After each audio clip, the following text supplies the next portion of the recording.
नमस्कार व्यूवर्स, मेरा नाम Rajesh Kumar Meena, lecture electronics engineering, Rajesh Pilot government polytechnic college Dausa. Viewers, board of technical education Rajasthan के द्वारा चलाई जा रही ई लेक्चर्स की सीरीज़ में, वीडियो लेक्चर्स की सीरीज़ में आज हम EL 303 एडवांस कम्युनिकेशन सिस्टम का चैप्टर नंबर 2 का टॉपिक है मल्टीप्लेक्सिंग, और उसमें TDM टाइम डिवीज़न मल्टीप्लेक्सिंग जो है उसको बारे में देखेंगे क्या होती है technique. When the bandwidth of a medium is greater than the individual signal to be transmitted through the channel, a medium can be shared by more than one channel of signals. The process of making the most effective use of available channel capacity is called multiplexing. हम जब किसी signal को transmit करते हैं तो वो एक channel के थ्रू ट्रांसमिट होकर रिसीवर पर जाता है। अब अगर हमारे पास एक से ज़्यादा यूज़र्स हैं तो उनके अलग अलग सिग्नल्स होंगे, और उन सिग्नल्स को एक साथ उस चैनल पर अगर हम ट्रांसमिट करते हैं तो बैंडविड्थ की शेयरिंग होगी। तो बैंडविड्थ की शेयरिंग अगर होती है तो हो सकता है कि हमारे जो सिग्नल्स हैं वो आपस में एक दूसरे से कोलाइड करे और सिग्नल्स को डिस्ट्रॉय कर दे। तो एक से ज़्यादा सिग्नल्स को एक कॉमन चैनल पे सेम बैंडविड्थ के साथ ट्रांसमिट करने की टेक्निक को हम मल्टीप्लेक्सिंग बोलते हैं। मल्टीप्लेक्सिंग में हम जो अवेलेबल चैनल है उसकी जो टोटल बैंडविड्थ है वो अवेलेबल करवाते हैं यूज़र्स को according to time, according to frequency, दो तरीके से। अगर हम वो पूरी बैंडविड्थ किसी एक सिग्नल को, किसी एक यूज़र को हम एक बार में पूरी बैंडविड्थ इशू करते हैं, अलाउ करते हैं, तो उसे टाइम डिवीज़न मल्टीप्लेक्सिंग कहा जाता है। और अगर हम उस बैंडविड्थ के पोर्शंस करके, फ्रेगमेंटेशन करके यूज़र्स में बांट देते हैं तो उसे हम फ्रीक्वेंसी डिवीज़न मल्टीप्लेक्सिंग का नाम देते हैं। तो ये जो प्रोसेस है मल्टीप्लेक्सिंग का, इसके अंदर हम मल्टीपल सिग्नल्स को ट्रांसमिट करते हैं साइमल्टेनियसली सिंगल डाटा लिंक से। अब मल्टीप्लेक्सर्स ऐसे डिवाइस होते हैं जो कंबाइन करते हैं several signals into single signal, और इसी के पूरक होते हैं डीमल्टीप्लेक्सर्स। वो क्या करते हैं, इसका उल्टा ऑपरेशन परफॉर्म करते हैं कि सिंगल सिग्नल को मैनी या सेवरल सिग्नल्स में डिफरेंशिएट करते हैं, टुकड़े करते हैं। Why to use multiplexing? Suppose हमारे पास ये जैसे डायग्राम है, इसके अंदर फर्स्ट तो है नो मल्टीप्लेक्सिंग का, और सेकंड डायग्राम है, बी डायग्राम है मल्टीप्लेक्सिंग का। तो पहले डायग्राम के अंदर अपन देख सकते हैं कि 4 ट्रांसमीटर और 4 रिसीवर हैं। अब वो अगर एक 1-to-1 कम्युनिकेट कर रहे हैं तो हमें कोई दिक्कत नहीं है। 1-to-1 कम्युनिकेशन में तो एक सीधी एक लाइन एक टर्मिनल से दूसरे टर्मिनल पर हम एस्टेब्लिश करेंगे और डाटा ट्रांसमिशन का प्रोसेस करवा देंगे।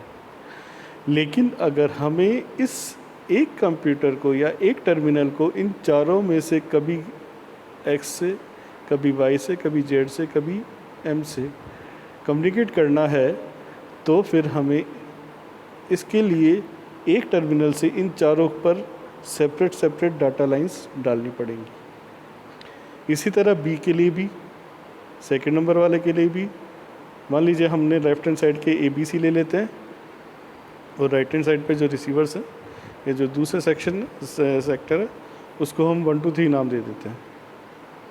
तो A 1 2 3 4 चारों से कम्युनिकेट करेगा तो उसके लिए 4 डाटा लाइन्स होगी।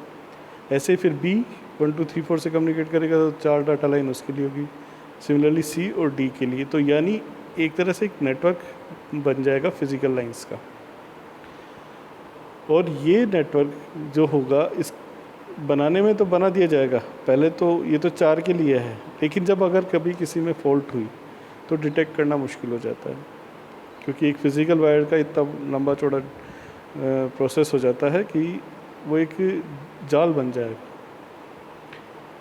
दूसरी चीज़ क्या है कि अगर ये यहाँ तो एग्जांपल है सिर्फ 4 का, अगर यह 400 हो दोनों साइड, या फिर 4000 हो, या फिर 4 लाख हो, जैसा इंटरनेट होता है, तो हमारे लिए इस सिग्नल ये जो कम्युनिकेट करवाना बहुत मुश्किल होगा, ना नेक्स्ट इम्पॉसिबल होगा। तो फिर हमने क्या किया कि एक मल्टीप्लेक्सिंग टेक्निक यूज़ की। मल्टीप्लेक्सिंग में क्या कि जो 4 ट्रांसमीटर थे उनको तो हमने कनेक्ट कर दिया मक्स से, मल्टीप्लेक्सर से, और एक कॉमन चैनल बना दिया जिसके थ्रू ये डीमल्टीप्लेक्सर पे कनेक्ट हो गया। और ये जो डीमल्टीप्लेक्सर है ये 4 डिफरेंट रिसीवर्स से या टर्मिनल से कनेक्ट हो गया। अब हम इस पे प्रोटोकॉल लगा देंगे, आइदर टाइम डिवीज़न और फ्रीक्वेंसी डिवीज़न मल्टीप्लेक्सिंग, उसके अकॉर्डिंग ये प्रोसेस ऑफ डाटा ट्रांसमिशन इनका पूरा हो जाएगा। इस तरह से देखिए, डाटा डिवाइसेस एक तरफ हमने लगाई है, दूसरी तरफ भी डाटा डिवाइसेस लगाई हैं, और बीच में एक कैरियर लगा दिया है। ये देखिए बिफोर मल्टीप्लेक्सिंग और आफ्टर मल्टीप्लेक्सिंग हमारे इस तरह से। तो बिफोर मल्टीप्लेक्सिंग को तो हमारे 3 चैनल्स जा रहे थे, और आफ्टर मल्टीप्लेक्सिंग हमें सिर्फ एक चैनल की ज़रूरत पड़ी। अब टाइप्स ऑफ मल्टीप्लेक्सिंग अगर हम बात करें तो 2 तरह की होती हैं, एनालॉग और डिजिटल। एनालॉग मल्टीप्लेक्सिंग होती है FDM और WDM। FDM होता है फ्रीक्वेंसी डिवीज़न मल्टीप्लेक्सिंग, WDM होता है वेवलेंथ डिवीज़न मल्टीप्लेक्सिंग, और डिजिटल मल्टीप्लेक्सिंग होती है TDM, टाइम डिवीज़न मल्टीप्लेक्सिंग। तो आज हम टाइम डिवीज़न मल्टीप्लेक्सिंग पढ़ेंगे। तो time division multiplexing is commonly known as TDM। TDM assigns time slots to each channel repeatedly. Multiplexing in time simply means transmitting an item from one source, then transmitting an item from another source, and so on in given time slot. यानी इस type of multiplexing में क्या होता है कि हर user को channel का time slot अलाउट कर दिया जाता है, और हर यूज़र उसी टाइम स्लॉट में, हर सोर्स उसी टाइम स्लॉट में अपना सिग्नल ट्रांसमिट करेगा जो कि रिसीवर पर रिसीव होगा।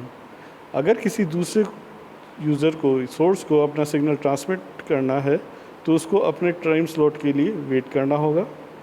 जैसे ही उसका टाइम स्लॉट आता है तो उसके लिए चैनल एलोकेशन कर दी जाती है। इस तरह से क्या है कि सभी यूज़र्स को अपने अपने टाइम स्लॉट्स मिल जाते हैं, और उन टाइम स्लॉट्स में वो सिग्नल ट्रांसमिट कर पाते हैं। जैसे हमने n number of senders use किए, मल्टीप्लेक्सर्स से n नंबर ऑफ़ सेंडर्स हमने यूज़ किए, उनको ट्रांसमिट करने के लिए हमने अलाउ कर दिया। तो पहले n नंबर का, फिर 1 नंबर का, फिर 2 नंबर का, ये 3 नंबर का, ये डेटा पैकेट्स हैं। ये डेटा फ्लो हमारा चैनल के थ्रू होगा। इसी के साथ ये डाटा फ्लो जब डीमल्टीप्लेक्सर पर आएगा तो उसमें एनेबल्स होगा कि ये 1 नंबर का जो डाटा है वो कौन से नंबर के रिसीवर के लिए है, वो उसके साथ कंपीट करेगा, और उसके साथ पाथ कंप्लीट होगा, और वो सिग्नल डाटा पैकेट उसको रिसीव हो जाएगा जो भी रिसीवर के लिए वो आए। तो इस तरह से ये हमारा मल्टीप्लेक्सिंग, टाइम डिवीज़न मल्टीप्लेक्सिंग का प्रोसेस होता है। Time division multiplexing TDM is a digital process that can be applied when the data rate capacity of a transmission medium is greater than the data rate required by the sending and receiving device. Time division multiplexing को हम वहाँ use करते हैं जहाँ हमारे पास transmission medium की जो data rate capacity है वो हायर होती है हमारे जो सेंडिंग और रिसीविंग डिवाइस है उनकी डाटा रेट की रिक्वायरमेंट से। यानी हमारे पास चैनल की जो कैपेसिटी है डाटा रेट की वो हमारी हायर होती है सेंडर्स और रिसीवर्स की डाटा रेट से। वहाँ हम टाइम डिवीज़न मल्टीप्लेक्सिंग को यूज़ करते हैं। अब देखिए, जैसे 1 से लेकर 5 तक device 1, 6 to 10 device 2, 11 to 15 device 3, 16 to 20 device 4, ये हमने ऑलमोस्ट 4-4 सेकंड का एक टाइम स्लॉट्स, एक एग्जांपल के लिए 4-4 सेकंड का टाइम स्लॉट्स हमने डिस्ट्रीब्यूट कर दिया। इस डिस्ट्रीब्यूशन के अंदर हमने पहले 5 सेकंड, 4 सेकंड, 1 से लेकर 4 सेकंड तक डिवाइस 1 को, फिर 2 को, फिर 3 को, फिर 4 को। अब इसमें देखिए 5 to 6 जो 1 सेकंड है उसका हमने गैप दे दिया।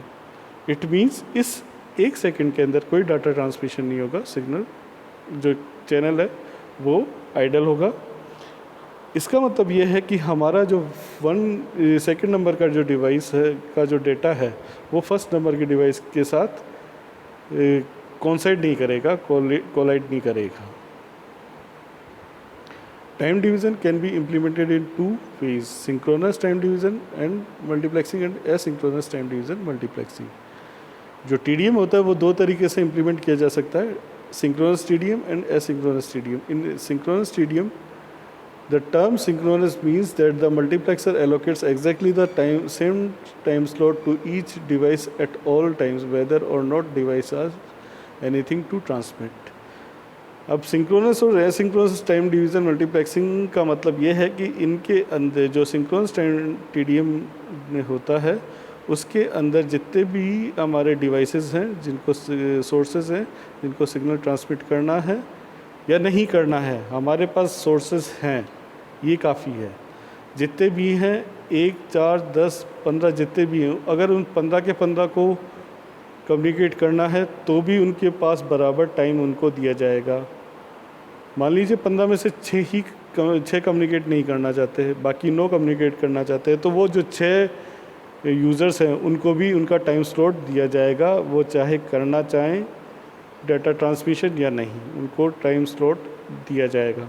जबकि एसिंक्रोनस टाइम स्लॉट टीडीएम में जिनको ज़रूरत होती है उन्हीं यूज़र्स को टाइम स्लॉट एलोकेट किया जाता है, आइडियल नहीं रखा जाता, टाइम स्लॉट्स को खाली नहीं रखा जाता। Frames, time slots are grouped into frames. A frame consists of one complete cycle of time slots, including one or more slots dedicated to each sending device. अब जो टाइम स्लॉट्स है वो frames के अंदर ग्रुप किया जाता है और a frame consists of complete cycles of time slots, और हर फ्रेम के अंदर जितने भी स्लॉट्स हैं उन स्लॉट्स की कंप्लीट एक साइकिल बनती है। जैसे 10 यूज़र्स हैं तो 10 के जो टाइम स्लॉट्स हैं उन 10 के टाइम स्लॉट्स को डिस्ट्रीब्यूट करके ये एक पूरा टाइम स्लॉट्स का जो ग्रुप होता है इसको हम पूरे को फ्रेम बोलते हैं। सिंक्रोनस टीडीएम, देखिए अब सिंक्रोनस टीडीएम का बहुत अच्छा सा डायग्राम है। 5 हमारे टर्मिनल्स हैं, इनपुट टर्मिनल्स हैं, वो मल्टीप्लेक्सर से कनेक्टेड है। अब और इन 5 को एक एक टाइम स्लॉट डिस्ट्रीब्यूट कर दिया तो 5 के मिलाकर 5 हमारे पास टाइम स्लॉट्स हो गए। इन टाइम स्लॉट्स को का ग्रुप करके हमने एक फ्रेम बना दिया। अब ये फ्रेम्स ट्रांसमिट होंगे। अब इन फ्रेम्स के अंदर मान लीजिए 1 नंबर, 2 नंबर, 3 नंबर और 5 नंबर ने डेटा डाला, चौथे नंबर के 4th नंबर के ने अगर डेटा नहीं डाला तो भी इस फ्रेम के अंदर वो 4th नंबर का जो डेटा टाइम स्लॉट है वो खाली चले जाएगा, लेकिन वो जाएगा ज़रूर। Synchronous time division with 4 systems, देखिए 1, 2, 3, 4 हमारे इनपुट टर्मिनल्स हैं और 1, 2, 3, 4 हमारे आउटपुट टर्मिनल्स हैं। तो 2, 1, 4, 3, 2, 1, 4, 3, 2, 1, 1 इस तरह से हमने यहाँ से अपन राइट हैंड साइड से देखें 1, 2, 3, 4, फिर 1, 2, 3, 4, फिर 1, 2, 3, 4 इस तरह से टाइम स्लॉट्स हमने बांटे और ये डेटा फ्लो इस तरह से हमारा हो गया। ये अब ये 1 पे 1 नंबर का टर्मिनल डेटा ट्रांसमिट करेगा, 2 पे सेकंड नंबर का, 3 पे थर्ड नंबर का, 4 पे 4th नंबर का, और ये फिर डी मल्टीप्लेक्सर पर चले जाएंगे और फिर इसकी पेयरिंग होगी इस डाटा की। जिस टर्मिनल जिस रिसीवर के लिए वो डाटा होगा उसको वो सेंड कर दिया जाएगा डी मल्टीप्लेक्सर से। The problem with synchronous time division Anfield solve. अब जैसे हमने बात की कि फर्स्ट नंबर का है उसके डेटाज हैं A3, A2, A1, सेकंड वाला है B2 dash and B1, third वाले का है C1 और फोर्थ वाले का है D2 और D1। अब A ने तो अपने कंप्लीट तीनों स्लॉट्स काम में ले लिए, B ने सेकंड नंबर वाले ने 1 स्लॉट खाली छोड़ दिया, थर्ड नंबर वाले ने 2 स्लॉट खाली छोड़ दिया और 4th नंबर वाले ने 1। तो जब डेटा फ्रेम बनाया जाएगा तो फिर पहले A1, A2, A1, B1, C1, D1। अब A1, B1 तो था लेकिन C1 हमारा नहीं था तो वो स्लॉट खाली रह जाएगा। उसके अलावा जब हमारे सेकेंडली जब डाटा फ्रेम जाएगा तब जो सेकंड जब डाटा फ्रेम जाएगा तब हमारे A2 B2 C2 किए जाएंगे। अब C2 हमारा फिर से खाली है तो C2 के टाइम स्लॉट के अंदर फिर से हमारा खाली रह जाएगा स्लॉट और वो वेस्ट हो जाएगा। इसी तरह से तो ये इसके अंदर अनफिल्ड स्लॉट्स की जो प्रॉब्लम है ये हमारा परसिस्ट करती है इस synchronous time division multiplexing process में। ये देखिए TDM है। अब फ्रेम फर्स्ट है, इसमें A1 और C1 है, B1 गायब है क्योंकि B1 के पास इस समय कोई डेटा नहीं था। फिर सेकंड फ्रेम में A2 B2 है लेकिन C2 गायब है। अपन देख सकते हैं डायग्राम में जो कनेक्टेड है उसके अंदर। फिर थर्ड है उसमें A3 B3 और C3 तीनों है क्योंकि हमारे पास A3 में भी डेटा है, B3 में भी डेटा है और C3 स्लॉट में भी डेटा है। तो ये इस तरह से इन 3 फ्रेम्स के अंदर में 2 फ्रेम्स में एक टाइम स्लॉट्स खाली चले गए। Advantage of time division multiplexing. Time division multiplexing systems are more flexible than frequency division multiplexing. Time division multiplexing circuitry is not complex. The problem of crosstalk is not severe. Full available channel bandwidth can be utilized for each channel. अब ये हैं हमारे 4 इसके advantages हैं। पहला है कि हमारे पास टाइम डिवीज़न मल्टीप्लेक्सिंग में एक फ्लेक्सिबिलिटी होती है कि हम किस सिस्टम को किस यूज़र को कौन सा टाइम स्लॉट दें, जो कि फ्रीक्वेंसी डिवीज़न मल्टीप्लेक्सिंग में नहीं है क्योंकि उनके पास हमें उन्हें टाइम स्लॉट नहीं डिवाइड करना पड़ता, फ्रीक्वेंसी डिवाइड करनी होती। दूसरा है कि इसका जो सर्किटरी है वो कॉम्प्लेक्स नहीं है क्योंकि सिंपली हमें टाइम स्लॉट्स के लिए डाटा बस उनके लिए अवेलेबल करवानी है और कुछ नहीं। तो क्लॉक पल्स की से वो सेलेक्ट स्विच से हम कर सकते हैं आसानी से। तो ये सर्किटरी टफ नहीं है। Problem of crosstalk is not severe. Crosstalk का प्रॉब्लम इसलिए सीवियर नहीं है क्योंकि हर एक यूज़र को अपना फिक्स टाइम स्लॉट है, उसमें वो डाटा ट्रांसमिट करता है। जैसे ही उसका टाइम स्लॉट ख़त्म हो जाता है तो उसका डाटा ट्रांसमिशन बंद हो जाता है, तो उस टाइम स्लॉट के बाद में उसका कोई डाटा जाता नहीं। और हर time slot adjacent time slots के बीच में कुछ टाइम का गैप रखा जाता है। जैसे अपन ने इनिशियली देखा था 4-4 सेकंड के तो टाइम स्लॉट थे और 1 सेकंड का उनके अंदर गैप था। तो आपस में जो डाटा कम्युनिकेशन जब होगा तब आपस में उनका क्रॉसटॉक होने की पॉसिबिलिटी कम होती है। Full available channel bandwidth can be utilize for each channel. हमारे पास मान लीजिए 4 यूज़र्स हैं और 4 यूज़र्स पे हमने 20 किलोहर्ट्ज़ की बैंडविड्थ रखी है। तो पहला यूज़र भी 20 किलोहर्ट्ज़ पूरा यूज़ करेगा पहले अपने टाइम स्लॉट पे, दूसरा यूज़र भी करेगा पूरे 20 किलोहर्ट्ज़ का अपने टाइम स्लॉट पे, सिमिलरली तीसरा और चौथा भी अपने पूरे टाइम स्लॉट के अंदर पूरी 20 किलोहर्ट्ज़ की बैंडविड्थ को यूज़ करेगा। तो इसलिए फुल चैनल अवेलेबल होता है सभी यूज़र्स के लिए। डिसएडवांटेज ये है कि synchronization is required in time division multiplexing. Synchronization ज़रूरी है क्योंकि हम किसी यूज़र को ज़्यादा टाइम स्लॉट और किसी को कम टाइम स्लॉट ऐसा नहीं दे सकते। कॉम्प्लेक्स टू इम्प्लीमेंट करना थोड़ा कॉम्प्लेक्स है। कॉम्प्लेक्स इसलिए है कि हमारे पास मान लीजिए 5 यूज़र हैं, उसमें से 3 ही यूज़र डाटा ट्रांसमिट कर रहे हैं, तो हमारे वो जो 2 यूज़र्स हैं उनका टाइम स्लॉट ख़राब हो आइडल जाएगा। लेकिन अब उसके लिए हमारे पास अगर हम सिंक्रोनस रखते हैं तो पॉसिबिलिटी है कि उनके टाइम स्लॉट को एडजस्ट करना, तो थोड़ा सा कॉम्प्लेक्स होता है। Due to slow narrow band fading all the TDM channel में गेट वाइप्ड आउट। चैनल्स के अंदर एक फेडिंग होती है, नैरो बैंड फेडिंग और वाइड बैंड फेडिंग। तो इस नैरो बैंड फेडिंग की वजह से जो चैनल हो सकता है कई बार वाइप्ड आउट हो जाए, साफ हो जाए। एप्लीकेशंस जो TDM होता है वो ISDN integrated service digital networks telephone lines में, पब्लिक स्विच टेलीफोन नेटवर्क्स में PSTN में, और टेलीफोन्स में और वायरलाइन टेलीफोन्स में ये जो टेक्निक थी मल्टीप्लेक्सिंग टेक्निक, ये हमारी यूज़ होती थी TDM में। आई होप आपको ये कॉन्सेप्ट ऑफ मल्टीप्लेक्सिंग और टाइम डिवीज़न मल्टीप्लेक्सिंग, साथ ही synchronous TDM application and advantage disadvantage of TDM time division multiplexing आपको समझ में आया होगा। धन्यवाद।